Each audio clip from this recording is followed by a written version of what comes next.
because Marx actually wrote this text from those many different standpoints that I've indicated, and I think that we have to recognize how those different standpoints intersect within the text.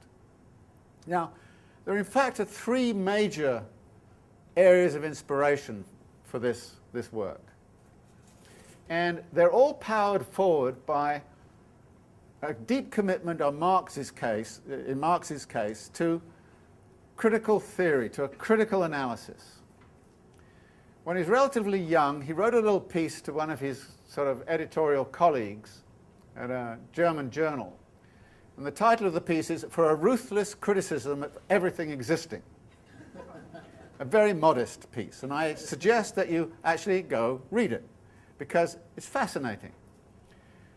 What he does there is he doesn't say everybody is stupid, I'm going to trash everybody, I'm going to criticize everybody out of existence. No, what he says is there are a lot of serious people who've really thought about the world very hard.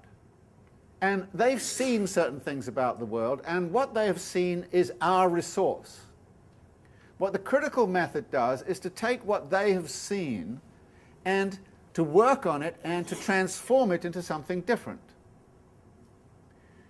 And one of the things he later said, which I think captures his method admirably, is he says the way in which you do that transformation is you take radically different conceptual blocks and you rub them together and you make revolutionary fire.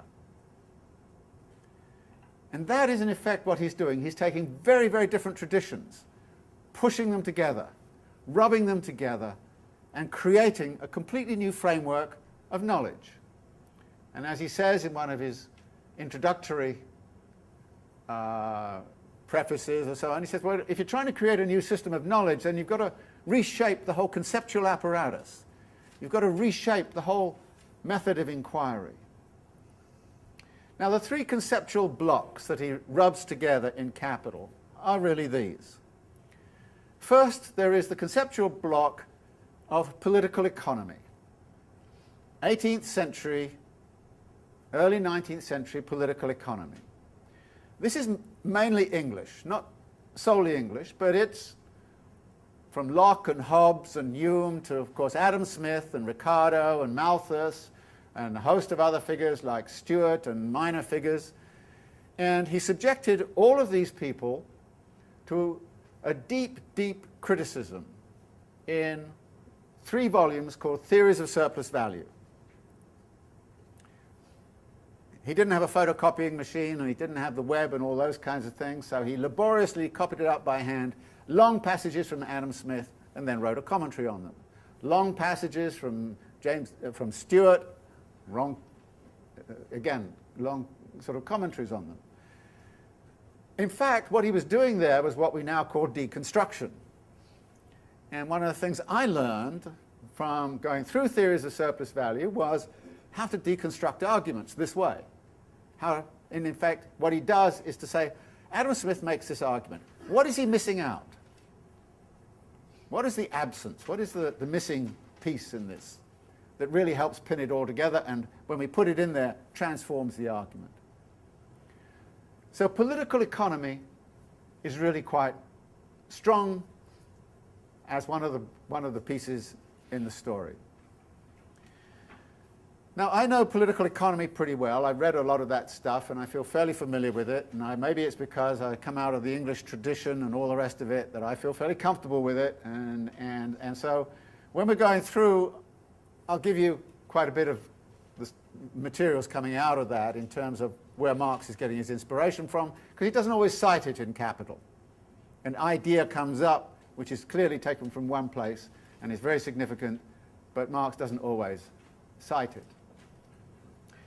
There are, of course, also some other theorists, even in the United States, but primarily French. So there was a French tradition of political economy too, rather different. So Marx makes reference to that. But that is one, if you like, one of the big areas of his discussion.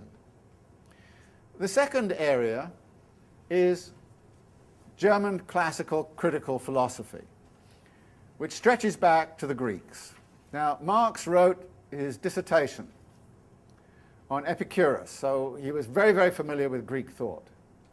And of course, the way in which Greek thought came into the German philosophical critical tradition, Spinoza, Leibniz, and of course Hegel, and many others, that kind of tradition is also extremely significant. And so in many ways, he's using German critical philosophical tradition in relationship to political economy. He's putting them together. And he also drew heavily, in lots of ways, upon Kant. So that tradition is also very significant. I'm not very familiar with that tradition. I'm not deeply trained in that tradition. So those of you who have a deeper training in that tradition than I do will probably spot things that I'm going to miss. This is one of the things I learned when I worked with a group of philosophers who were steeped in Hegel and all that kind of stuff, so I got a very Hegelian kind of view of how Marx was proceeding. I know some of it, but I'm not so strong on it as I would want to be. And I had to say, early on, I had some sympathy with the British economist Joan Robinson when she said she really objected to the way in which Hegel was putting his nose in between her and Ricardo in Marx's work. I had a very sympathy with that. And so some of the problems I have with sort of becoming familiar with Hegel, I have some sympathy with.